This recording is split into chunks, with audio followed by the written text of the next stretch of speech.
너무 원망하지 마셔. 이게 우리한테 제일 깔끔한 방법입니다. 어머니는 여기서 조용히 가시고 저는 제 갈 길 가고. 아들의 목소리에는 슬픔도 죄책감도 없었습니다. 마치 낡은 가구를 버리는 사람처럼 너무도 태연했습니다. 내 몸뚱이가 시커먼 쓰레기 더미 위로 내동댕이 쳐지는 순간 나는 그저 스르르 눈을 감았습니다. 나는 희미해져가는 의식 속에서 생각했습니다. 내가 낳은 저것이 과연 내 아들이 맞는가? 그날 밤 쓰레기 더미의 악취 속에서 나는 알지 못했습니다. 그날의 모욕이 내 아들에게 죽음보다 더한 지옥을 보여주기 위한 내 남은 인생의 시작이었음을 말입니다. 사연 시작 전에 무료로 할 수 있는 구독과 좋아요를 눌러주시면 제게 큰 힘이 됩니다. 어떻게 일이 이 지경까지 오게 된 걸까요? 내 인생의 모든 것이었던 아들이 어쩌다 나를 짐짝처럼 내버리는 괴물이 되어버린 걸까요? 모든 것은 석 달 전 싸늘한 바람이 옷깃을 여미게 하던 그 가을날부터 시작되었습니다. 제 이름은 이순자, 올해 70입니다. 23세 시집와 남편과 함께 시장통에서 작은 국밥집을 시작했고 남편이 먼저 세상을 뜨고 나서는 홀로 아들 민석이를 키우며 57회를 보냈습니다. 제 인생은 아들 이 세 글자로 모두 설명이 됩니다. 아들이 먹는 것만 봐도 배가 불렀고 아들이 웃는 모습만 봐도 세상 시름이 다 잊혔습니다. 이순자라는 내 이름 석자보다 민석이 엄마로 불리는 것이 더 좋았습니다. 그날도 저는 동이 트기 무섭게 일어나 커다란 솥에 사고를 안 치고 있었습니다. 뽀얗게 우러나는 국물에서 나는 구수한 냄새는 제 평생의 냄새이자 우리 민석이를 대학까지 보낸 고마운 냄새였습니다. 뜨거운 김이 얼굴을 훅 덮칠 때마다 주름진 손으로 땀을 훔치며 생각했습니다. 이제 이 고생도 얼마 남지 않았다고. 우리 아들 사업만 잘 되면 나도 이제 이 지긋지긋한 불 앞에서 벗어나 호강 한번 해보겠구나 하고 말입니다. 가게 문을 열고 얼마 지나지 않아 번쩍이는 검은 차 한 대가 가게 앞에 멎었습니다. 차 문이 열리고 말쑥한 정장 차림의 민석이가 내렸습니다.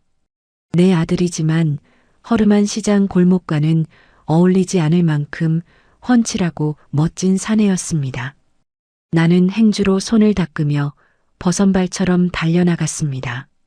아이고, 내 새끼. 여긴 어쩐 일이야. 전화라도 하지 그랬어. 어머니, 잠시 드릴 말씀이 있어서요. 민석이는 내 얼굴은 보지도 않고 가게 안으로 휙 들어섰습니다. 손님들이 힐끔힐끔 쳐다보는 것이 느껴졌지만 저는 그저 아들이 와준 것만으로도 기뻤습니다. 뜨끈한 국밥이라도 한 그릇 말아주려고 뚝배기를 드는데 민석이가 손사래를 쳤습니다. 아닙니다. 바빠서 금방 가봐야 해요. 그 목소리가 어찌나 차갑던지 들고 있던 뚝배기가 손에서 미끄러질 뻔했습니다. 저는 애써 웃으며 아들을 구석진 자리에 앉혔습니다. 아들의 얼굴은 그늘이 져 있었고 입술은 바싹 말라 있었습니다. 무슨 일이 있구나. 어미의 직감은 틀리는 법이 없었습니다. 무슨 일인데 그래.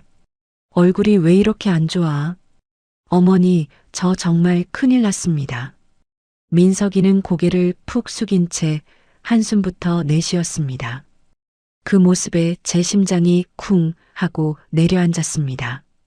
자식 입에서 나오는 큰일이라는 말만큼 부모 가슴을 철렁하게 만드는 것은 없으니까요. 이번에 큰 계약건이 하나 있는데 자금이 조금 부족합니다. 여기저기 다 알아봤는데 방법이 없어요. 이거 하나만 성공하면 정말 지금의 10배, 20배로 클 수 있는데 이 기회를 놓치면 저 정말 길바닥에 나앉게 생겼어요. 아들의 목소리는 절박했습니다. 저는 가만히 아들의 어깨를 쓸어주었습니다. 제 눈에는 45의 장정이 아니라 금방이라도 울음을 터뜨릴 것 같은 어린아이로만 보였습니다. 얼마나 필요한데. 아들은 차마 제 눈을 보지 못하고 우물쭈물했습니다. 3천만 원이요. 딱 3천만 원만 있으면 됩니다. 그러면 저 정말 제대로 일어서서 어머니 호강시켜 드릴 수 있습니다. 평생 소원이신 해외여행도 보내드리고 이 허름한 가게도 정리하고 편하게 사실 수 있게 해드릴게요. 네, 어머니, 저 좀 도와주세요. 3천만 원. 제게는 전 재산과도 같은 돈이었습니다. 국밥 한 그릇 팔아 5천 원을 남겨 한 푼, 두 푼 악착같이 모아둔 돈. 늙고 병들었을 때를 대비해 가게 구석 낡은 금고 안에 넣어두었던 제 평생의 결과물이었습니다. 이걸 내주고 나면 저는 정말 모든 것을 잃는 것이었습니다. 하지만 아들이 무너진다는데 어미에게 다른 선택지가 있을 리 없었습니다. 자식이 벼랑 끝에 서 있는데 어느 부모가 제 몸 하나 챙기자고 외면할 수 있겠습니까? 저는 잠시의 망설임도 없이 자리에서 일어났습니다. 기다려봐. 저는 가게 안쪽에 딸린 작은 쪽방으로 들어갔습니다. 벽에 걸린 낡은 달력 뒤 녹슨 다이어리 뻑뻑한 구식 금고를 열었습니다. 그 안에는 은행 띠지로 묶인 돈다발과 제 이름이 적힌 통장 하나가 들어 있었습니다. 제 인생의 무게와도 같은 것들이었습니다. 그것을 들고 나오는 제 손이 파르르 떨렸습니다. 두려워서가 아니었습니다. 이것으로 내 아들이 다시 일어설 수만 있다면 내 전부는 물론이고 목숨이라도 내어줄 수 있다는 마음이었습니다. 자, 여기 있다. 이걸로 꼭 성공해야 한다. 알았지? 민석이는 돈다발과 통장을 받아들고는 내용물을 확인했습니다. 그 얼굴에 스치던 안도감과 희미한 미소를 저는 보았습니다. 아들은 고개를 숙여 제 손을 덥석 잡았습니다. 어머니, 감사합니다. 정말 감사합니다. 이 은혜는 평생 잊지 않겠습니다. 그 말 한마디면 되었습니다. 은혜라는 말에 저는 이미 모든 것을 보상받은 기분이었습니다. 그런데 이상했습니다. 민석이는 그토록 절박하게 돈을 받아들고는 따뜻한 국밥 한 그릇 먹고 가지 않았습니다. 급한 회의가 있다며 서둘러 자리에서 일어났습니다. 아들, 밥은 먹고 가야지. 어미가 널 위해 끓인 국밥이야. 다음에요, 어머니. 저 정말 바빠서 이만. 민석이는 뒤도 돌아보지 않고 가게를 나섰습니다. 저는 멀어져 가는 아들의 차를 보며 왠지 모를 허전함과 불안감에 휩싸였습니다. 마치 내 몸의 일부가 뜯겨나가는 듯한 기분이었습니다. 그때였습니다. 갑자기 눈앞이 핑 하고 돌았습니다. 세상이 한쪽으로 기울어지는 것 같아 저도 모르게 주방 조리대를 붙잡았습니다. 어이구, 잠깐의 현기증이겠거니 하고 넘겼습니다. 며칠 잠을 설쳤더니 몸이 고단해서 그런가 보다 대수롭지 않게 생각했습니다. 하지만 그날 이후로 어지럼증은 시도 때도 없이 저를 찾아왔습니다. 뜨거운 뚝배기를 나르다가도 휘청, 손님에게 거스름돈을 내주다가도 눈앞이 아찔했습니다. 혹시나 하는 마음에 아들에게 전화를 걸었습니다. 신호음이 한참이나 가고 나서야 아들이 전화를 받았습니다. 주변이 시끄러운 듯 했습니다. 여보세요? 민석아. 엄마다. 밥은 먹었어? 아, 어머니. 저 지금 중요한 회의 중이라서요. 이따 전화 드릴게요. 뚝. 전화는 매정하게 끊겼습니다. 하지만 제 귀에는 똑똑히 들렸습니다. 회의 중이라는 아들의 목소리 뒤로 들려오던 여자들의 웃음소리와 잔 부딪히는 소리가 심장이 서늘하게 식어내렸습니다. 내 피 같은 돈을 가져간 아들이 지금 어디서 무엇을 하고 있는 걸까?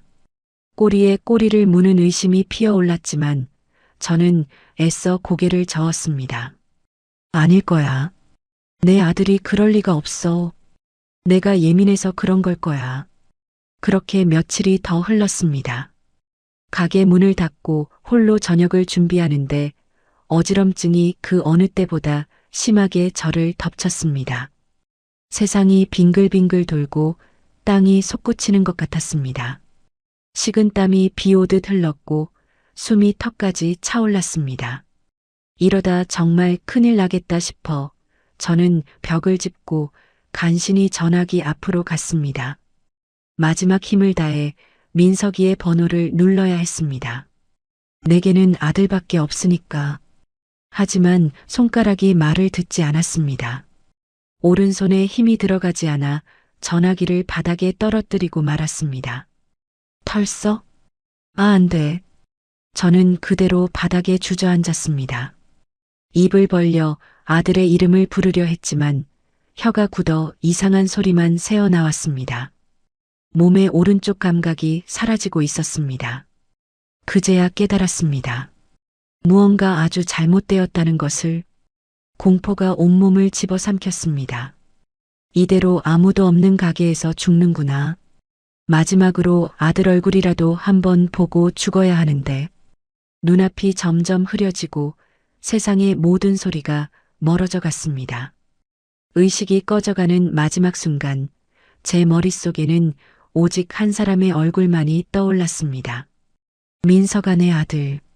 그렇게 모든 것이 암흑 속으로 가라앉았습니다. 제가 다시 눈을 떴을 때 제 앞에 서 있던 것은 바로 그 아들, 민석이었습니다. 하지만 그의 눈빛은 제가 알던 아들의 눈빛이 아니었습니다. 그리고 그것이 모든 비극의 진짜 시작이었습니다. 그때 쓰러진 것이 내 아들의 손에 버려져 지옥을 맛보기 위한 기나긴 서막이었을 줄은 저는 정말 까맣게 몰랐습니다. 까마득한 어둠 속을 얼마나 헤맸을까요?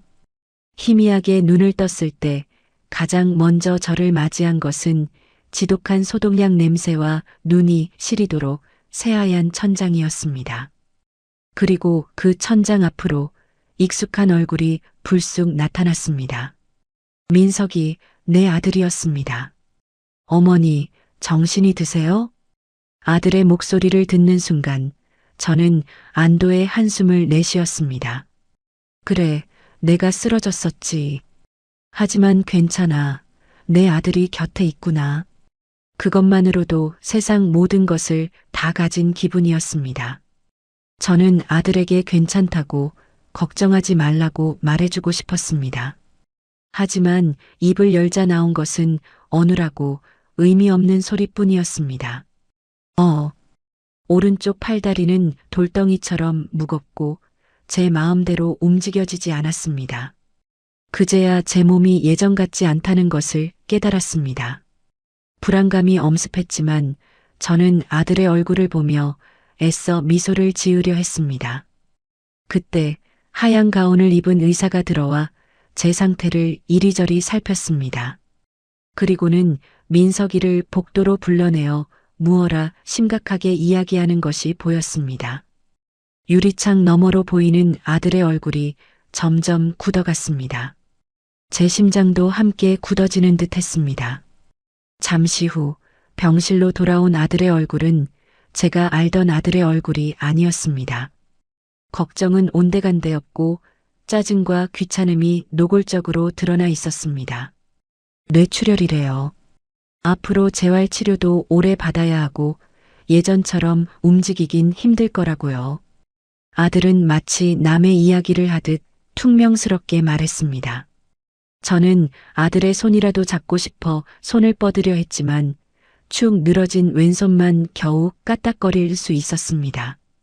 그 모습을 본 아들은 인상을 찌푸리며 한 걸음 뒤로 물러섰습니다. 그날부터 아들의 위선적인 간병이 시작되었습니다. 민석이는 간호사가 볼 때면 세상 둘도 없는 효자인 척했습니다. 제 입에 죽을 떠넣어주고 젖은 수건으로 제 얼굴을 닦아주었습니다. 어머니, 기운 내셔야죠. 제가 옆에 있잖아요. 하지만 간호사만 나가고 나면 그는 보란듯이 젖은 수건을 침대 옆에 툭 던지고는 의자에 벌러덩 주저앉았습니다. 그리고는 들릴 듯 말 듯 한 목소리로 중얼거렸습니다. 대체 언제까지 이래야 하는 거야? 병원비는 또 얼마나 깨질지. 그 목소리는 비수처럼 날아와 제 가슴에 박혔습니다. 저는 알아들을 수 있었습니다. 뇌는 다쳤을지언정 어미의 귀는 아직 죽지 않았으니까요. 제 아들이, 내 목숨보다 소중한 아들이 지금 저를 귀찮아하고 제게 들어갈 돈을 아까워하고 있었습니다. 며칠이 지난 어느 날 밤이었습니다. 아들은 병원비 중간 정산서를 받아들고는 얼굴이 시뻘개져서 병실로 돌아왔습니다. 저는 자는 척 눈을 감고 있었지만 아들의 거친 숨소리에 온몸의 신경이 곤두섰습니다. 아들은 잠든 줄 아는 제 머리맡에 서서 들으라는 듯이 이렇게 말했습니다. 이 돈이면 내 사업 자금이 얼마가 더 생기는데. 사람 구실도 못할 거 그냥 조용히 가지 왜 살아나서 사람 고생시키는지 몰라. 심장이 얼어붙는다는 것이 어떤 느낌인지 저는 그날 밤 처음 알았습니다. 눈을 꼭 감았지만 눈물이 볼을 타고 베개를 적시는 것까지는 막을 수 없었습니다. 아들은 그 모습을 보고도 모른 척 제게서 등을 돌리고 창밖만 바라볼 뿐이었습니다. 그날 이후 저는 음식을 넘길 수가 없었습니다. 아들이 떠먹여주는 죽은 모래알처럼 껄끄러웠고 그가 따라주는 물은 쓴 독약 같았습니다. 살아야 할 이유를 잃어버린 기분이었습니다. 그렇게 지옥 같은 며칠이 더 흘렀습니다. 어느 날 아침 민석이는 평소와 달리 아주 밝은 얼굴로 병실에 들어섰습니다. 어머니, 좋은 소식이에요. 제가 수소문에서 더 조용하고 공기 좋은 요양병원을 알아봤어요. 거기가 치료도 더 잘하고 어머니가 지내시기에 훨씬 편할 거예요. 오늘 퇴원해서 그리로 옮기시죠. 저는 아무 말도 할 수 없었습니다. 그저 고개만 겨우 끄덕였습니다. 아들의 말이 거짓말이라는 것을 알았지만 이 지긋지긋한 병실에서 벗어날 수만 있다면 어디든 상관없다고 생각했습니다. 아니, 어쩌면 아들의 마지막 양심을 믿고 싶었는지도 모릅니다. 아들은 일사천리로 퇴원 수속을 밟았습니다.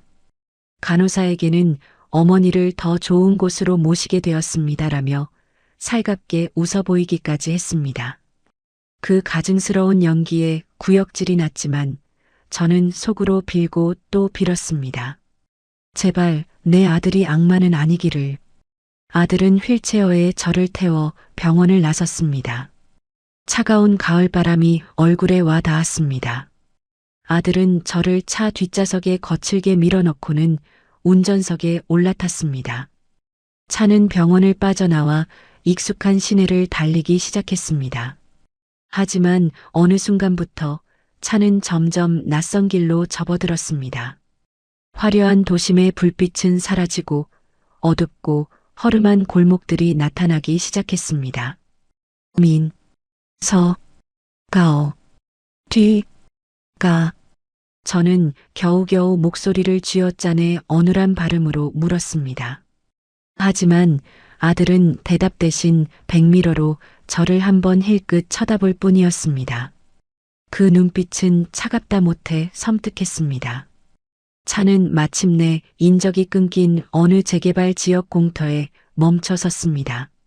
여기저기 부서진 건물 잔해와 쓰레기 더미가 산처럼 쌓여 있는 곳이었습니다.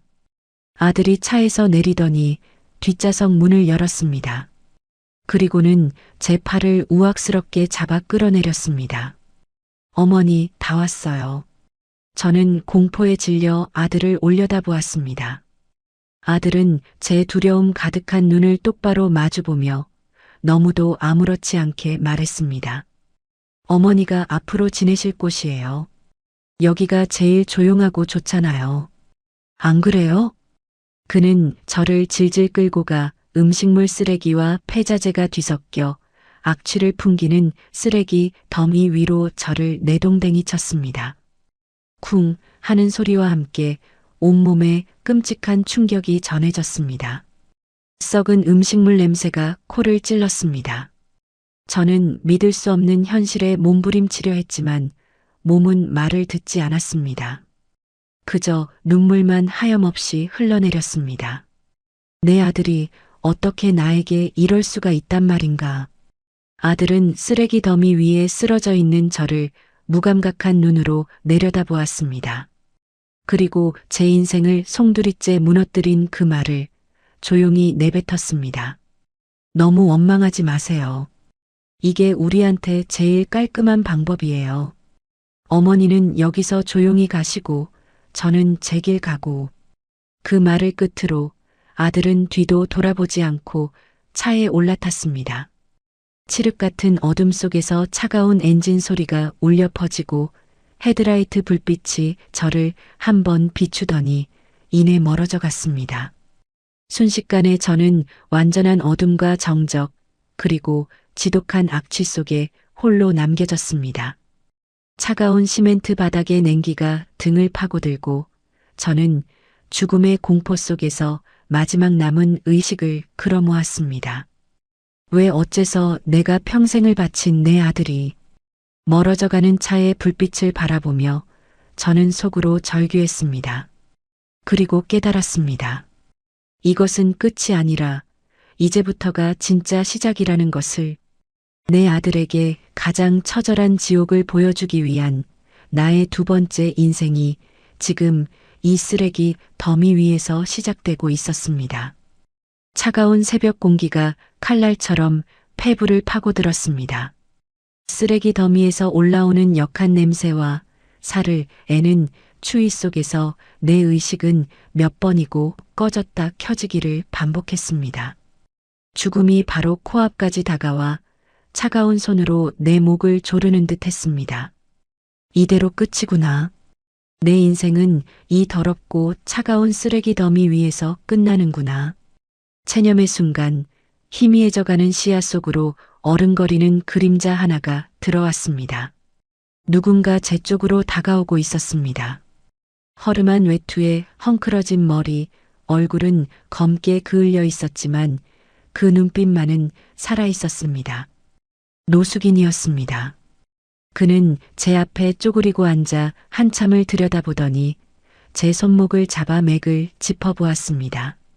아직 살아있네. 그의 거친 목소리가 마치 천상의 소리처럼 들렸습니다. 그는 품에서 낡은 휴대폰을 꺼내 더듬더듬 어딘가로 전화를 걸었습니다. 제발, 제발 나 좀 살려줘. 속으로 외쳤지만 목소리는 나오지 않았습니다. 멀리서 희미하게 사이렌 소리가 들려오는 것을 마지막으로 저는 다시 깊은 어둠 속으로 빠져들었습니다. 다시 눈을 떴을 때 저를 맞이한 것은 또다시 병원의 하얀 천장이었습니다. 하지만 이전 병원의 그 지긋지긋한 소독약 냄새와는 다른 조금은 온기가 느껴지는 공기였습니다. 창밖으로는 햇살이 쏟아져 들어오고 있었습니다. 제가 살아남았다는 사실을 깨닫기까지는 한참의 시간이 걸렸습니다. 정신이 드세요, 할머니? 앳된 얼굴의 간호사가 제 얼굴을 들여다보며 물었습니다. 저는 간신히 눈을 깜빡여 대답을 대신했습니다. 기적적으로 목숨은 건졌지만 몸은 여전히 내 것이 아니었습니다. 오른쪽 팔다리는 완전히 마비되었고 말도 할 수 없었습니다. 하지만 상관없었습니다. 나는 살아남았습니다. 그것이 가장 중요했습니다. 며칠 후 경찰 2명이 병실을 찾아왔습니다. 그들은 제 신원을 확인하고는 조심스럽게 입을 열었습니다. 할머니, 정신이 좀 드세요? 저희는 할머니 발견되신 사건 때문에 나왔습니다. 혹시 기억나는 거 있으세요? 누가 할머니를 거기에. 그 말을 듣는 순간 저는 아들의 얼굴을 떠올리며 격하게 눈을 깜빡였습니다. 그놈이에요. 내 아들이 그랬어요.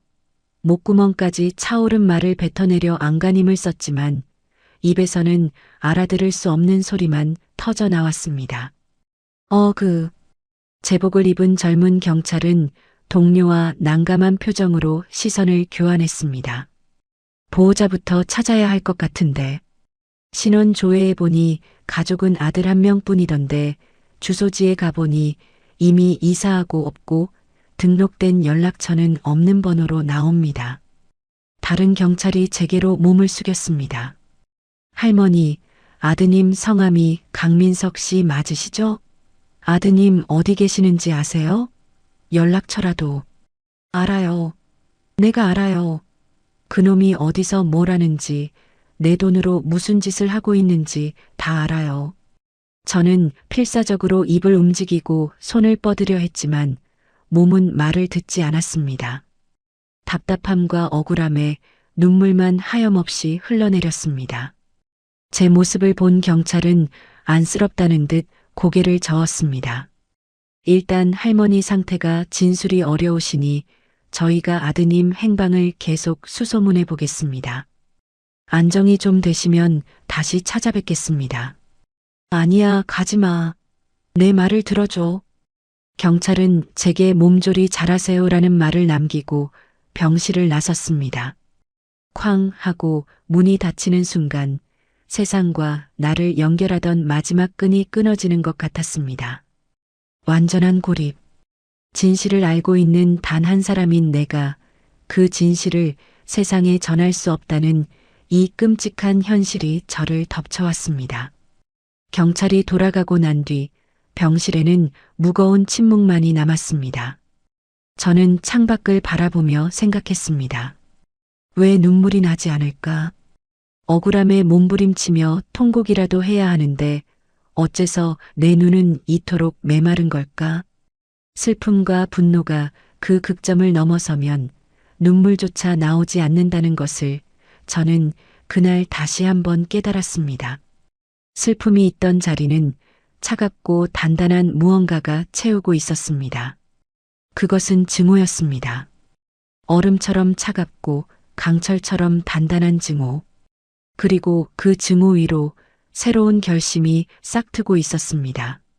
아무도 믿을 수 없다. 아무도 나를 도와주지 않는다. 결국은 나 혼자다. 그 깨달음은 저를 절망시키는 대신 오히려 정신을 번쩍 들게 했습니다. 그래, 어차피 이렇게 된 거 내 힘으로 일어서는 수밖에 없다. 내 입으로 직접 말을 해서 내 손으로 직접 증거를 찾아내서 그놈의 죄를 만천하에 밝히는 수밖에 없다. 더 이상 누군가의 도움을 기다리지 않기로 했습니다. 오직 나 자신만을 믿기로 했습니다. 죽처럼 멀건 미움을 넘기는 것조차 고역이었지만 저는 살기 위해 억지로 삼켰습니다. 한 숟갈, 한 숟갈 넘길 때마다 속으로 되뇌었습니다. 이것은 내 힘이다. 나는 지금 복수를 위한 힘을 기르는 것이다. 몸을 움직일 수 없으니 할 수 있는 것은 생각뿐이었습니다. 밤이 되면 저는 눈을 감고 아들과의 과거를 복기했습니다. 내가 무엇을 잘못했을까? 어디서부터 어긋난 걸까? 아들이 어렸을 때 시장 좌판에서 과일 하나를 훔쳐와 나에게 매를 맞고 울던 그 순한 아이가 어쩌다 이런 악마가 되었을까? 아니, 어쩌면 그놈은 처음부터 그런 놈이었는지도 모릅니다. 내가 엄이라는 이름의 콩깍지에 씌어 그놈의 본 모습을 보지 못했던 것뿐입니다. 내 맹목적인 사랑과 희생이 결국 괴물을 키워낸 것일지도 모른다는 끔찍한 생각에 이르자 온몸에 소름이 돋았습니다. 이제 와서 후회한들 무슨 소용이 있겠습니까? 중요한 것은 과거가 아니라 미래였습니다. 내가 앞으로 어떻게 살아갈 것인가? 저는 매일 밤 그놈에게 복수하는 상상을 했습니다. 그놈이 가장 행복해하는 순간, 가장 높은 곳에 올라섰다고 생각하는 바로 그 순간에 나타나 모든 것을 빼앗고 나락으로 처박는 상상. 그 상상만이 저를 잠들게 하고 또 아침에 눈을 뜨게 하는 유일한 힘이었습니다. 어느 날 저를 발견했던 노숙인 아저씨가 병실로 저를 찾아왔습니다. 그는 쭈뼛거리며 들어와 제 침대맡에 검은 봉지 하나를 내려놓았습니다. 봉지 안에는 따끈한 찐빵이 들어 있었습니다. 할머니, 좀 괜찮소? 의사가 이제 이런 거 먹어도 된대서. 저는 말을 할 수 없었기에 그저 눈을 깜빡이며 고마움을 표시했습니다. 그는 제 마음을 읽었는지 머쓱하게 웃으며 머리를 극적였습니다. 그날 보니께 딱 우리 엄마 같더라고. 나도 우리 엄마 그렇게 길에서 보냈거든. 그의 눈시울이 붉어졌습니다. 저는 가만히 그의 얼굴을 바라보았습니다. 세상 가장 낮은 곳에 있는 그에게서 저는 가장 따뜻한 인간의 정을 느끼고 있었습니다. 내 피를 나눈 아들에게서는 결코 받아보지 못했던 것이었습니다. 그는 그 후로도 종종 저를 찾아와 말벗이 되어 주었습니다. 저의 끔찍한 사연을 알리 없는 그는 그저 외로운 무연고 노인네가 안쓰러워 찾아오는 듯 했습니다. 그와의 대화 아닌 대화 속에서 저는 잊고 있던 세상의 온기를 조금씩 되찾았습니다. 그리고 그 온기는 제 안의 복수심을 더욱 차갑고 날카롭게 벼리는 숫돌이 되어 주었습니다. 그래, 이순자. 정신 차리자. 세상에는 아직 이런 사람도 있지 않은가. 저런 짐승만도 못한 놈 때문에 내 인생을 포기할 수는 없다. 반드시 일어나야 한다. 내 힘으로. 그날 밤 저는 처음으로 제 의지로 손가락을 까딱하고 움직였습니다. 아주 미세한 움직임이었지만 그것은 제게 있어 천지를 뒤흔드는 거대한 기적이었습니다. 오른쪽 감각이 완전히 사라진 줄 알았는데 아직 살아있는 신경이 남아 있었던 것입니다. 저는 꺼지지 않은 불씨를 발견한 사람처럼 희망을 보았습니다. 그날 이후 저의 지독한 싸움이 시작되었습니다. 누가 시키지 않아도 밤새도록 손가락을 꼼지락거리고 마비된 다리에 힘을 주려 애썼습니다. 땀이 비오듯 쏟아지고 온몸의 뼈마디가 비명을 질렀지만 멈추지 않았습니다. 아들의 얼굴을 떠올렸습니다. 나를 쓰레기 더미에 버리며 차갑게 웃던 그 얼굴. 그 얼굴이 저를 일으켜 세우는 채찍이 되었습니다. 반드시 내 두 발로 다시 서고 말 것이다. 그리고 내 입으로 똑똑히 말해서 내 놈을 내 손으로 심판대에 세울 것이다. 눈물이 말라버린 내 눈에서 대신 차가운 불꽃이 타오르기 시작했습니다. 그것은 지옥의 불구덩이에서 타오르는 복수의 불꽃이었습니다. 병원 창밖으로 계절이 8번 바뀌는 동안 나는 세상과 단절된 채 오직 나 자신과의 싸움을 이어갔습니다. 첫눈이 펑펑 내리던 날 나는 숟가락을 처음으로 내 손으로 쥐었고 목련이 흐드러지게 핀 봄날에는 휠체어 닫기를 사수로 굴렸으며 땀이 비오듯 쏟아지던 여름에는 벽에 달린 철봉을 붙잡고 처음으로 내 두 발로 땅을 딛고 섰습니다. 그리고 낙엽이 붉게 물드는 가을이 다시 찾아왔을 때 나는 마침내 퇴원을 앞두고 있었습니다. 2년 730일이라는 시간은 제게 있어 단순한 시간의 흐름이 아니었습니다. 그것은 지옥 같은 고통과 피눈물 나는 인내, 그리고 복수를 향한 집념으로 쌓아 올린 거대한 탑과도 같았습니다. 저의 재활을 담당했던 젊은 물리치료사는 저를 독종 할머니라고 불렀습니다. 처음 만났을 때 그는 제게 희망적인 말을 해주지 않았습니다. 할머니, 뇌 손상이 심해서 예전처럼 걷기는 힘드실 겁니다. 마음을 단단히 먹으셔야 해요. 재활이라는 게 밑빠진 독에 물 붓기 같을 때가 많거든요. 그는 그저 의사로서 해야 할 말을 했을 뿐이겠지만 제게는 그 말이 오히려 자극이 되었습니다. 나는 그의 눈을 똑바로 쳐다보며 마음속으로 다짐했습니다. 보란 듯이 걸어주마.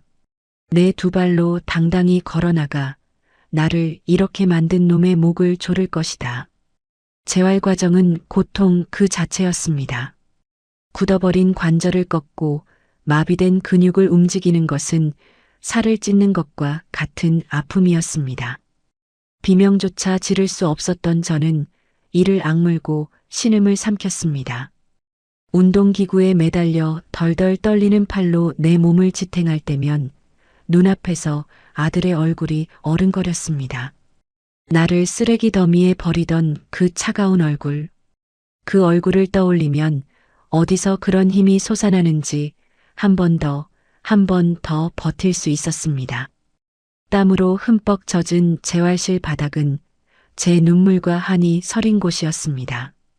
말을 되찾는 것은 더욱 힘든 과정이었습니다. 혀가 굳어 내 마음대로 움직여지지 않았습니다. 이 아이들이 처음 옹알이를 하듯 의미 없는 소리만을 뱉어낼 뿐이었습니다. 답답함에 가슴을 치고 싶었지만 그럴 힘조차 없었습니다. 하루는 언어치료사가 제게 엄마라는 단어를 따라 해보라고 했습니다. 자, 할머니, 따라 해보세요. 엄마이너스마. 엄마. 그 단어를 듣는 순간 잊고 있던 모든 감정이 폭풍처럼 몰아쳤습니다. 내가 평생 불리고 싶어 했던 이름. 내가 평생 지키고 싶었던 이름. 그러나 이제는 내게 가장 큰 상처가 되어버린 이름. 목구멍에서 뜨거운 것이 울컥하고 치밀어 올랐습니다. 저는 저도 모르게 소리를 내뱉었습니다. 그놈. 비록 어눌하고 갈라지는 소리였지만 그것은 제가 1년 만에 처음으로 내뱉은 의미 있는 단어였습니다. 치료사는 당황한 얼굴로 저를 쳐다보았지만 저는 아랑곳하지 않고 계속해서 되뇌었습니다. 그놈 죽일 놈. 그날 이후 제 입은 기적처럼 트이기 시작했습니다. 물론 예전처럼 유창하게 말을 할 수는 없었지만 더듬더듬이나마 제 의사를 표현할 수 있게 되었습니다. 제가 가장 먼저 완벽하게 발음하게 된 문장은 아이러니하게도 이것이었습니다. 강민석, 내가 반드시 너를. 물리치료사는 제 재활 속도에 혀를 내둘렀습니다. 할머니, 정말 대단하세요. 제가 본 환자분 중에 의지가 가장 강하신 것 같아요. 꼭 보고 싶은 분이라도 있으신가 봐요. 저는 대답 대신 희미하게 웃었습니다. 네, 있습니다. 죽기보다 더 보고 싶은 놈이 하나 있습니다. 그놈을 내 손으로 지옥에 쳐넣기 전까지는 나는 절대로 죽을 수도 멈출 수도 없습니다. 저를 발견했던 노숙인 아저씨는 꾸준히 저를 찾아왔습니다. 그는 어디서 구했는지 낡은 신문이나 잡지를 가져와 제게 읽어주곤 했습니다. 세상이 어떻게 돌아가는지, 물가가 얼마나 올랐는지, 어느 동네에 새로운 건물이 들어섰는지, 그의 목소리를 통해 저는 단절되었던 세상과 조금씩 연결될 수 있었습니다. 할머니, 이거 봐봐. 요즘 젊은 사람들은 이런 걸로 돈을 번대. 뭐더라, IT? 뭔지는 몰라도 대다녀. 그가 무심코 펼쳐 보인 경제신문 한 귀퉁이에서 저는 숨을 멈췄습니다. 익숙한 얼굴. 너무도 익숙해서 뼈에 사무치도록 증오스러운 바로 그 얼굴이 있었습니다. 혁신적인 아이디어로 주목받는 젊은 CEO, 강민석 대표. 사진 속의 아들은 자신감 넘치는 미소를 지으며 인터뷰를 하고 있었습니다. 어미를 쓰레기 더미에 버린 그놈이 세상에서는 존경받는 젊은 사업가 행세를 하고 있었던 것입니다. 제 피 같은 돈으로 쌓아 올린 성공 위에서 너무도 행복하게 웃고 있었습니다. 왜 그러슈? 아는 사람이라도? 노숙인 아저씨가 제 표정을 살피며 물었습니다. 저는 떨리는 손으로 신문 속의 아들 사진을 가리켰습니다. 그리고 제 입에서는 지난 2년간 단 한 번도 내뱉지 않았던 그 단어가 흘러나왔습니다. 내 아들. 그 말을 내뱉는 순간 억눌렀던 모든 것이 터져 나오며 눈물이 비 오듯 쏟아졌습니다. 그것은 슬픔의 눈물이 아니었습니다. 2년간 뼛속까지 쌓이고 쌓인 분노와 한이 마침내 뜨거운 액체가 되어 흘러넘치는 것이었습니다. 저는 어린아이처럼 목 놓아 울었습니다. 노숙인 아저씨는 아무것도 묻지 않고 그저 말없이 제 등을 두드려 주었습니다. 그날의 통곡을 마지막으로 저는 더 이상 울지 않았습니다. 이제 목표는 더욱 명확해졌습니다. 남은 재활 기간 동안 저는 더욱더 독하게 제 자신을 몰아붙였습니다. 처음에는 한 발짝, 그 다음에는 두 발짝. 비틀거리면서도 저는 걷는 연습을 멈추지 않았습니다. 넘어지면 다시 일어서고 또 넘어지면 피가 나는 무릎을 부여잡고 다시 일어섰습니다.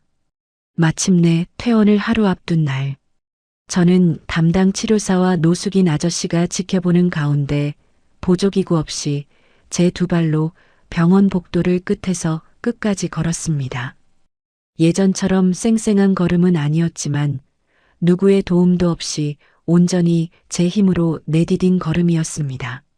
할머니, 해내셨어요. 정말 정말 대단하십니다. 치료사가 제 손을 잡고 감격에 겨워 소리쳤습니다. 노숙인 아저씨는 말없이 눈물을 훔치고 있었습니다. 저는 그들을 향해 고개를 숙여 보였습니다. 지난 2년간 저를 지탱해준 고마운 사람들이었습니다. 그날 밤 저는 짐을 쌌습니다. 낡은 옷가지 몇 벌이 전부인 단출한 짐이었습니다. 창밖으로 도시의 야경이 보였습니다. 저 불빛 어딘가에 내 아들, 아니 그 짐승만도 못한 놈이 있겠지. 2년. 너는 지난 2년간 내 돈으로 호의호식하며 웃고 떠들었겠지. 나는 이 지옥 같은 병실에서 하루하루 피눈물을 삼키며 칼을 갈았다. 이제 내가 너를 만나러 간다. 내가 내게서 앗아간 모든 것을 되찾고 내 거짓된 성공을 처참하게 무너뜨리기 위해 2년 만에 다시 마주한 세상은 모든 것이 낯설었습니다. 병원 문을 나서는 순간 차가운 도시의 공기가 와락 저를 덮쳐왔습니다. 수많은 사람들이 무표정한 얼굴로 저를 스쳐 지나갔고 자동차들은 경적을 울리며 쌩쌩 달렸습니다. 저는 그 거대한 흐름 속에 외로이 서 있는 작은 섬과도 같았습니다. 갈 곳이 없었습니다.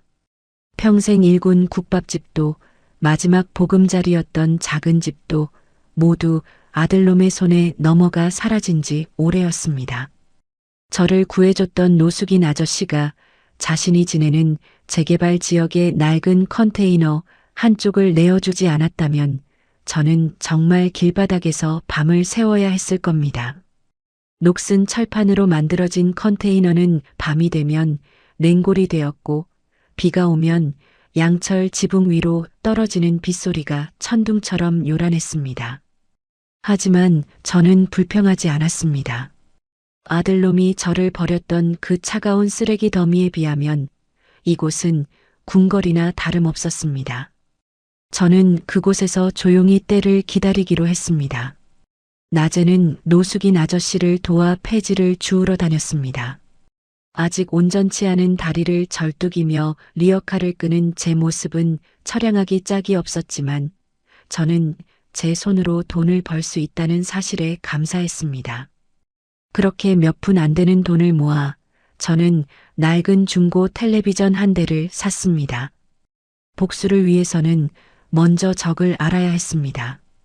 매일 저녁 저는 텔레비전 앞에 앉아 뉴스와 경제 채널을 샅샅이 훑었습니다. 언제 어디서 그놈의 얼굴이 튀어나올지 몰랐기 때문입니다. 며칠을 허탕치던 어느 날이었습니다. 마침내 저는 그토록 찾아 헤매던 얼굴을 화면 속에서 마주했습니다. 차세대 유니콘 기업을 이끄는 젊은 리더 강민석 대표를 만나다. 화려한 조명이 쏟아지는 스튜디오에 내 아들 강민석이 너무도 당당한 모습으로 앉아 있었습니다. 2년 전보다 더욱 번지르르해진 얼굴, 값비싼 양복, 자신감 넘치는 말투. 그는 자신의 성공 비결에 대해 거침없이 이야기하고 있었습니다. 저는 부모님을 일찍 여의고 정말 맨주먹으로 시작했습니다. 하지만 정직과 신뢰라는 두 가지 원칙만큼은 목숨처럼 지켰습니다. 그것이 지금의 저를 만든 원동력이라고 생각합니다. 정직? 신뢰? 저는 저도 모르게 실소를 터뜨렸습니다. 어미를 쓰레기 더미에 버리고 그 어미의 전 재산을 훔쳐 달아난 놈이 감히 정직과 신뢰를 입에 올리고 있었습니다. 화면 속에서 환하게 웃고 있는 그 얼굴을 보자 피가 거꾸로 솟는 것 같았습니다. 당장이라도 방송국으로 달려가 저놈의 멱살을 잡고 그 위선적인 가면을 벗겨버리고 싶었습니다. 하지만 저는 주먹을 꽉 쥔 채 TV 화면을 노려보기만 했습니다. 지금 섣불리 나섰다가는 계란으로 바위치기일 뿐이라는 것을 지난 2년의 세월이 제게 가르쳐 주었습니다. 저놈은 이미 사회적으로 성공한 젊은 사업가이고 저는 신원조차 불분명한 무연고 노인일 뿐입니다. 제가 무슨 말을 한들 세상은 제 말을 믿어주지 않을 겁니다. 오히려 저를 정신 나간 노인네로 몰아가겠지요. TV가 꺼지고 컨테이너 안에는 다시 정적이 흘렀습니다. 저는 눈을 감았습니다. 분노로 들끓던 마음이 이상할 정도로 차분하게 가라앉기 시작했습니다. 더 이상 눈물도 나지 않았습니다. 이제 감정에 휘둘릴 때는 지났습니다. 중요한 것은 어떻게 하면 저놈을 가장 고통스럽게, 가장 처참하게 무너뜨릴 수 있는가 하는 것이었습니다. 복수를 위해서는 무기가 필요했습니다.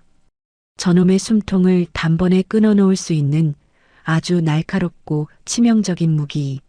하지만 지금의 제게는 아무것도 없었습니다. 돈도 힘도 제 편이 되어줄 사람도 없었습니다. 혼자라는 막막함에 가슴이 답답해져 올 때였습니다. 문득 한 사람의 얼굴이 떠올랐습니다. 김영희. 제 국밥집의 유일한 단골 손님이자 시장에서 함께 장사하며 수십 년을 동고동락한 제 인생의 단 하나뿐인 친구였습니다. 제가 쓰러지기 얼마 전 영희는 자식들이 사는 근처로 이사를 갔습니다. 그 후로 연락이 끊겼지만 그녀의 얼굴만은 어제 본 것처럼 생생했습니다.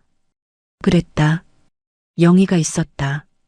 평생 자식밖에 모르고 살아온 제게 유일하게 속을 터놓고 이야기할 수 있었던 사람이 바로 영희였습니다. 아들놈이 사업을 한다며 처음 돈을 요구했을 때도 저는 영희에게 가장 먼저 상의했습니다. 순자야, 아들이라고 다 믿으면 안 돼. 요즘 세상이 얼마나 험한데. 너 나중에 큰 코 다친다. 그때 영희는 제게 신신당부를 했었습니다.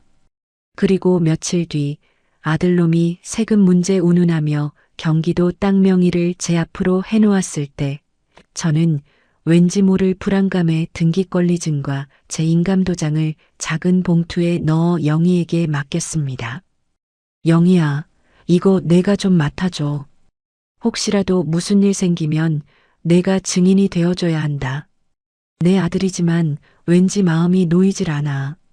영희는 혀를 차면서도 그 봉투를 소중하게 받아 자신의 가방 깊숙이 넣었습니다.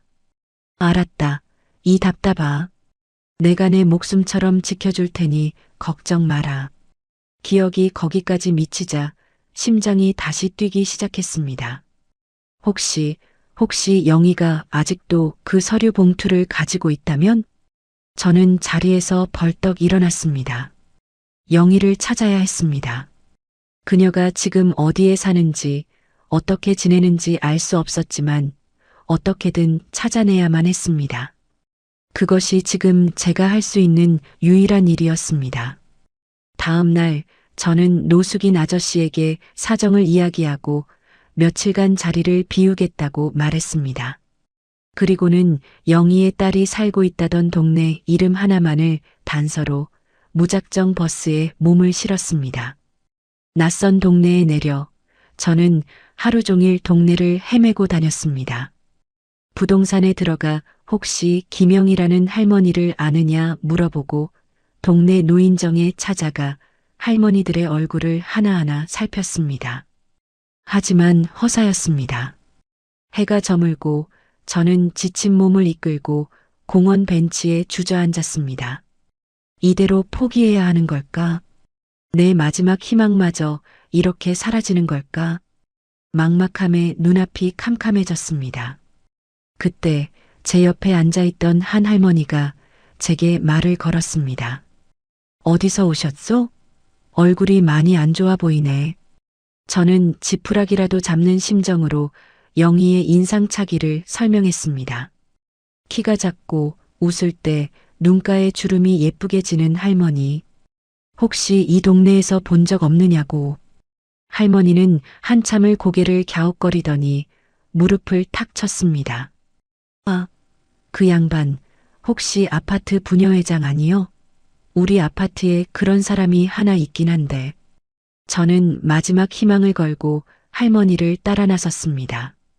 할머니가 가리킨 아파트 단지 앞에서 저는 숨을 죽이고 기다렸습니다. 1시간쯤 지났을까? 저 멀리서 익숙한 인형 하나가 걸어오고 있었습니다.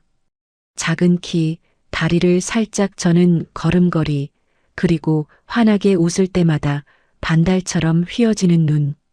영이었습니다. 김영이, 내 친구가 틀림없었습니다.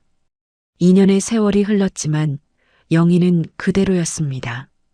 저는 저도 모르게 그녀를 향해 다가갔습니다. 절뚝이는 제 다리가 그 순간만큼은 아프지 않았습니다. 영희야. 제 목소리를 들은 영희가 걸음을 멈추고 저를 돌아보았습니다. 그녀는 처음에는 저를 알아보지 못하고 의아한 표정을 지었습니다. 2년 동안 저는 너무도 많이 변해버렸으니까요. 하지만 제 눈을 가만히 들여다보던 그녀의 얼굴이 이내 놀라움과 반가움으로 일그러지기 시작했습니다. 너 순자 맞니? 이 순자. 영희의 목소리가 떨리고 있었습니다.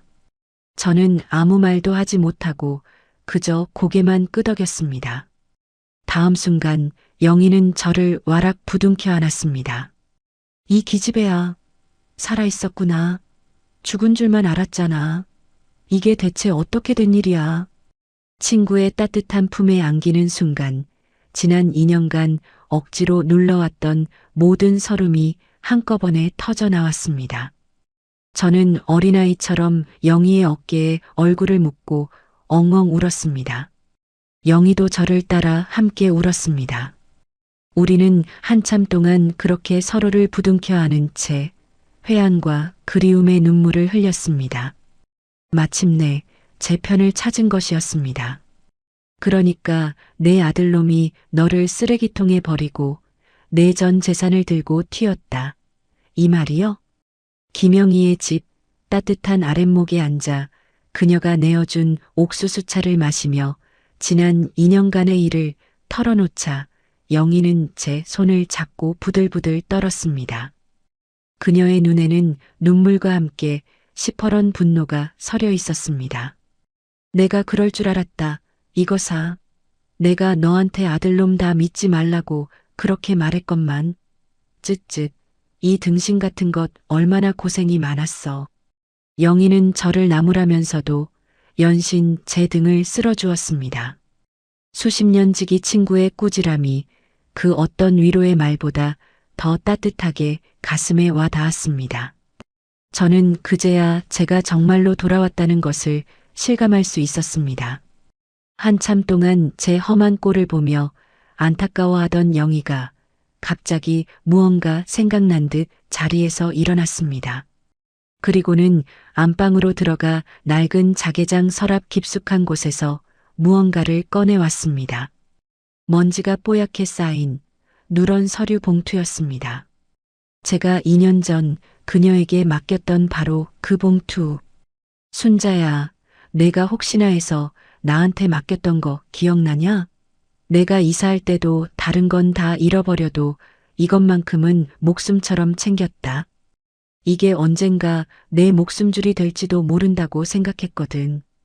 영희가 제 손에 쥐어준 봉투는 세월의 무게로 묵직했습니다. 떨리는 손으로 봉투를 열었습니다. 그 안에는 제 인감도장과 함께 등기권리증이라는 글자가 선명하게 박힌 낡았지만 빳빳한 서류 한 장이 들어 있었습니다. 소유자 이름 칸에는 이순자라는 제 이름 석자가 똑똑히 적혀 있었습니다. 영희야, 영희야. 저는 등기권리증을 가슴에 품고 친구의 이름을 부르며 또다시 눈물을 쏟았습니다. 캄캄한 절망 속에서 드디어 한 줄기 빛을 찾아낸 기분이었습니다. 영희는 그런 저를 보고 고개를 끄덕였습니다. 그래, 이제부터 시작이다. 그놈한테 내가 당한 것 100배 1000배로 갚아줘야지. 갚아주고 말고. 다음 날 저는 영희가 챙겨준 깨끗한 옷으로 갈아입고 그녀가 쥐어준 얼마간의 돈을 가지고 시내로 나갔습니다. 영희는 제게 동사무소에서 하는 무료 법률 상담에 대해 알려주었습니다. 혼자 끙끙 앓지 말고 법 아는 사람한테 가서 물어봐. 이게 그놈 잡을 물건이 맞는지. 영희의 말대로 저는 동사무소 상담실 문을 두드렸습니다. 그곳에는 인상 좋은 중년의 남자 한 명이 저를 기다리고 있었습니다. 그의 낡은 책상 위에는 변호사 박주영이라는 작은 명패가 놓여 있었습니다. 어르신, 어서 오십시오. 무슨 일 때문에 오셨습니까? 그의 따뜻한 목소리에 저는 용기를 내어 품 안에 소중히 간직했던 등기권리증을 꺼내 그의 책상 위에 올려놓았습니다. 그리고 지난 2년간 제게 일어났던 모든 일들을 이제는 제법 또렷해진 목소리로 차분하게 털어놓았습니다. 제 이야기가 길어질수록 박주영 변호사의 얼굴은 점점 굳어갔습니다. 그의 눈에서는 처음의 온화함 대신 차가운 분노가 이글거리고 있었습니다. 제 이야기가 모두 끝났을 때 그는 한동안 아무 말도 하지 못했습니다. 그저 제 앞에 놓인 등기권리증과 제 얼굴을 번갈아 쳐다볼 뿐이었습니다. 어르신 정말 힘드셨겠습니다. 그 위로 한마디에 다시는 흘리지 않으리라 다짐했던 눈물이 또다시 터져 나왔습니다. 하지만 이번에는 슬픔이나 억울함의 눈물이 아니었습니다. 내 편을 만나 드디어 싸울 수 있게 되었다는 안도감의 눈물이었습니다. 박 변호사는 제가 울음을 그칠 때까지 말없이 기다려 주었습니다. 제가 감정을 추스르자 그는 등기권리증을 집어들고 꼼꼼히 살폈습니다. 이 등기권리증 확실히 어르신 명의로 되어 있습니다. 그리고 등기부등본을 확인해 보니 이 주소지 위에 아드님의 회사 건물이 올라가 있습니다. 이건 하늘이 어르신을 돕는 겁니다. 그는 자리에서 일어나 제게 손을 내밀었습니다. 어르신, 제가 돕겠습니다. 아니, 도와드려야만 합니다. 변호사로서가 아니라 한 인간으로서 도저히 용납할 수 없는 일입니다. 변호사 비용은 한 푼도 걱정하지 마십시오. 이런 짐승만도 못한 놈을 법의 심판대에 세우는 것, 그것이 제 수임료입니다. 그의 손을 잡는 순간 저는 천군만마를 얻은 기분이었습니다. 그날부터 저와 박 변호사의 은밀하고도 치밀한 복수 계획이 시작되었습니다.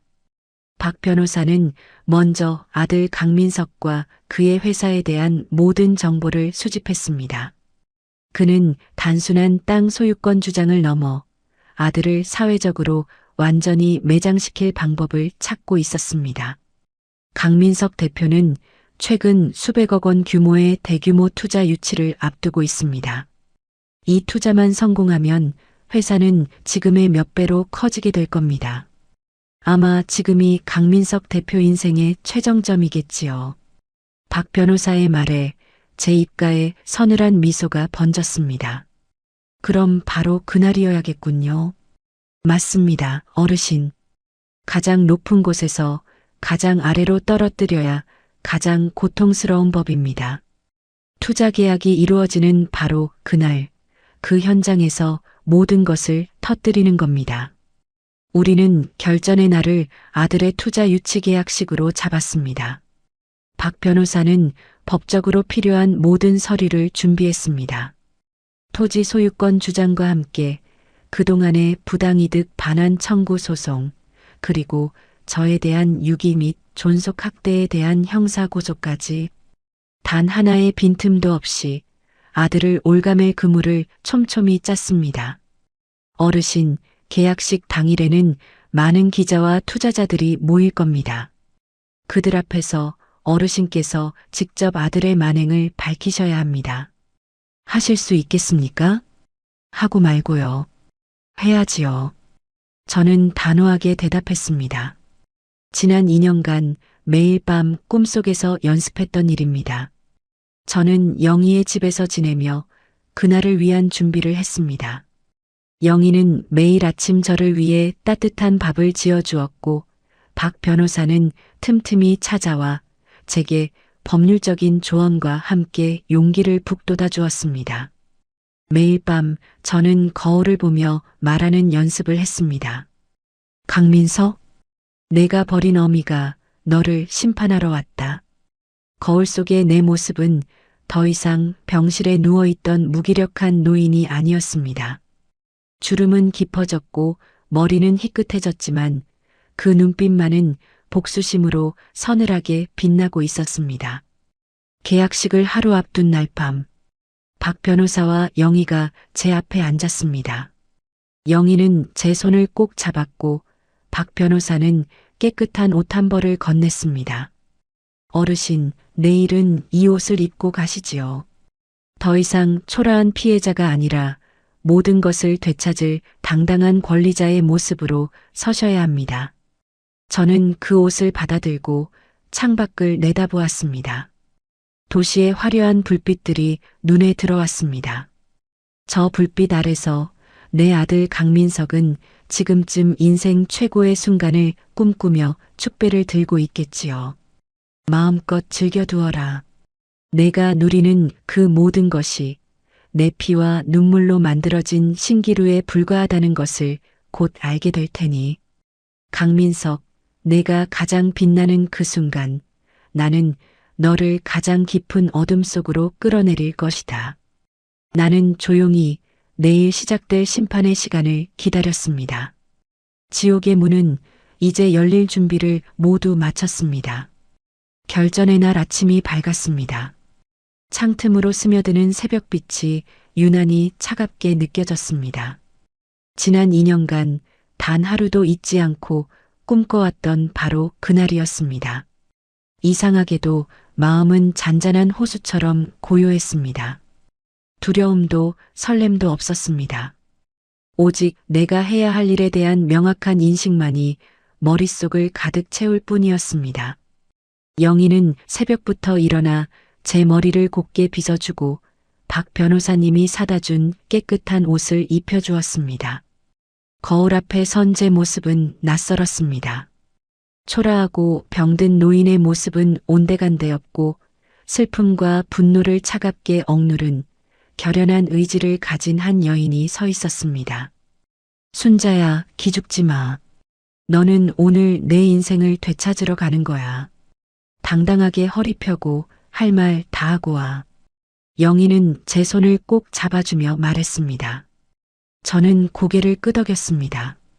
박 변호사님이 운전하는 차를 타고 계약식이 열리는 호텔로 향하는 내내 저는 창밖만 바라보았습니다. 빠르게 스쳐 지나가는 풍경들이 마치 제 지난 인생의 파노라마처럼 느껴졌습니다. 호텔에 도착하자 화려한 입구에는 이미 수많은 기자들과 번지르르한 옷차림의 사람들이 가득했습니다. 로비 중앙에 걸린 커다란 현수막에는 환하게 웃고 있는 내 아들 강민석의 얼굴과 함께 수백억 원 투자 유치 계약 체결식이라는 글자가 당당하게 적혀 있었습니다. 어르신, 지금부터는 제가 드린 말씀대로만 하시면 됩니다. 절대 먼저 나서지 마시고 제가 신호를 드릴 때까지 기다리십시오. 박 변호사님의 낮은 목소리에 저는 다시 한번 마음을 다잡았습니다. 우리는 기자들의 눈을 피해 행사장 뒤편의 작은 대기실로 안내되었습니다. 문틈으로 화려한 샹들리에 불빛과 사람들의 웅성거리는 소리가 새어 들어왔습니다. 심장이 조금씩 빠르게 뛰기 시작했습니다. 잠시 후 사회자의 우렁찬 목소리와 함께 행사 시작을 알리는 우레와 같은 박수 소리가 들려왔습니다. 문틈으로 내다본 행사장은 그야말로 인산인해였습니다. 그리고 그 무대 중앙 가장 밝은 조명을 받으며 내 아들 강민석이 서 있었습니다. 그는 감격에 겨운 표정으로 마이크 앞에 섰습니다. 존경하는 내외 귀빈 여러분, 그리고 투자자 여러분. 오늘 이 자리에 와주셔서 진심으로 감사합니다. 저는 오늘 이 순간을 평생 잊지 못할 것입니다. 그의 목소리는 자신감으로 가득 차 있었습니다. 그는 자신의 불우했던 어린 시절과 맨주먹으로 지금의 회사를 일구기까지의 역경을 감동적으로 포장하여 이야기했습니다. 사람들은 그의 거짓된 이야기에 감동하며 연신 고개를 끄덕였습니다. 저는 비록 가진 것 없이 시작했지만 돌아가신 어머니께서 항상 제게 가르쳐 주신 정직과 신뢰라는 유산을 잊지 않으려 노력했습니다. 하늘에 계신 제 어머니께서도 오늘의 저를 보며 분명 기뻐하고 계실 겁니다. 어머니? 하늘에 계신 어머니? 그 말을 듣는 순간 제 안의 모든 피가 거꾸로 솟구치는 것 같았습니다. 살아있는 어미를 죽은 사람으로 만들고 그 어미의 이름을 팔아 자신의 성공을 포장하는 저 악마 같은 놈. 저는 저도 모르게 자리에서 벌떡 일어났습니다. 박 변호사님이 제 어깨를 지그시 누르며 말했습니다. 조금만 더 참으십시오, 어르신. 이제 곧 시간입니다. 강민석의 연설이 끝나고 드디어 투자 계약서에 서명하는 순서가 되었습니다. 투자사 대표와 강민석이 나란히 서서 수많은 카메라 플래시 세례를 받으며 펜을 들었습니다. 강민석의 얼굴에는 인생 최고의 성공을 거머쥔 자의 희열이 가득했습니다. 바로 그때였습니다. 박 변호사님이 제게 고개를 끄덕였습니다. 지금입니다. 우리는 대기실 문을 열고 행사장 안으로 천천히 걸어 들어갔습니다. 갑작스러운 이방인의 등장에 장내의 모든 시선이 우리에게로 쏠렸습니다. 사람들의 웅성거림 속에서 저는 똑바로 무대를 향해 걸어갔습니다. 아직은 몸이 불편하여 조금 절뚝거렸지만 제 걸음에는 한치의 망설임도 없었습니다. 가장 먼저 저를 알아본 것은 무대 위의 강민석이었습니다. 펜을 든 채 굳어버린 그의 얼굴에서 희열은 순식간에 사라지고 경악과 불신이 그 자리를 채웠습니다. 그의 입이 벌어지고 동공이 믿을 수 없다는 듯 흔들렸습니다. 어머니! 그의 목소리는 마이크를 타고 행사장 전체에 울려 퍼졌습니다. 장내는 순식간에 찬물을 끼얹은 듯 조용해졌습니다. 죽었다던 어머니의 등장이었습니다. 기자들은 무슨 일이냐는 듯 저와 강민석을 번갈아 비추며 정신없이 카메라 셔터를 눌러댔습니다. 저는 무대 바로 앞까지 걸어가 마이크를 잡고 있는 강민석을 똑바로 올려다보았습니다. 그리고 지난 2년간 매일 밤 연습했던 그 말을 또렷하고 힘있는 목소리로 내뱉었습니다. 그래, 나다. 내가 2년 전 차가운 쓰레기 더미 위에 내버리고 간 내 어미 이순자다. 제 말 한마디에 행사장은 그야말로 아수라장이 되었습니다. 사람들의 경악 어린 탄성과 기자들의 질문 공세가 폭탄처럼 터져나왔습니다. 강민석은 새하얗게 질린 얼굴로 저를 보며 뒷걸음질 쳤습니다.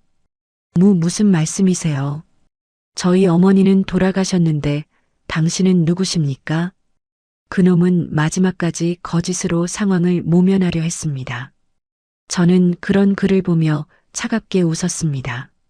그리고는 옆에 서 있던 박주영 변호사님을 향해 고갯짓했습니다. 박 변호사님이 마이크를 이어받아 준비된 서류를 높이 치켜들며 외쳤습니다. 여러분, 이 자리에 계신 이순자 어르신은 강민석 대표의 어머니가 맞습니다. 그리고 더 중요한 사실은 지금 이 건물이 서 있는 이 땅 강민석 대표가 자신의 것이라 주장하는 이 사업 부지의 소유권자가 바로 여기 계신 이순자 어르신이라는 것입니다. 박 변호사님의 말이 끝나자마자 행사장 곳곳에서 거대한 술렁임이 일었습니다. 특히 투자사 대표의 얼굴은 흑빛으로 변했습니다. 이게 무슨 소립니까? 강 대표, 이게 어떻게 된 일인지 설명해 보시오. 강민석은 아무 말도 하지 못했습니다. 그는 그저 유령이라도 본 사람처럼 넋이 나간 얼굴로 저를 바라볼 뿐이었습니다. 그의 눈에는 공포와 당혹감, 그리고 아주 희미한 원망이 뒤섞여 있었습니다. 당신이 어떻게 여기에? 저는 그를 향해 한 걸음 더 다가갔습니다. 그리고는 제 인생을 바꾼, 아니, 그의 인생을 끝장낼 다음 말을 준비했습니다. 이것은 아직 시작에 불과했습니다. 진짜 지옥은 이제부터였으니까요. 저는 제 아들의 눈을 똑바로 마주보며 나지막하지만 장내의 모든 사람이 들을 수 있을 만큼 분명한 목소리로 말했습니다. 내가 왜 여기에 왔는지 정말 모르는 것이냐? 내 지옥의 문을 내 손으로 직접 열어주러 왔다. 제 목소리가 얼음처럼 차갑게 행사장에 울려 퍼졌습니다. 그 순간 강민석의 얼굴에서 마지막 남은 이성마저 무너져 내리는 것이 보였습니다. 그는 경호원들을 향해 미친 듯이 소리쳤습니다. 뭐하고 있어? 저 미친 노인네 당장 끌어내지 않고. 하지만 아무도 움직이지 않았습니다. 아니, 움직일 수 없었습니다. 박주영 변호사님이 무대 스크린을 향해 손짓하자 거대한 화면에 영상 하나가 재생되기 시작했습니다.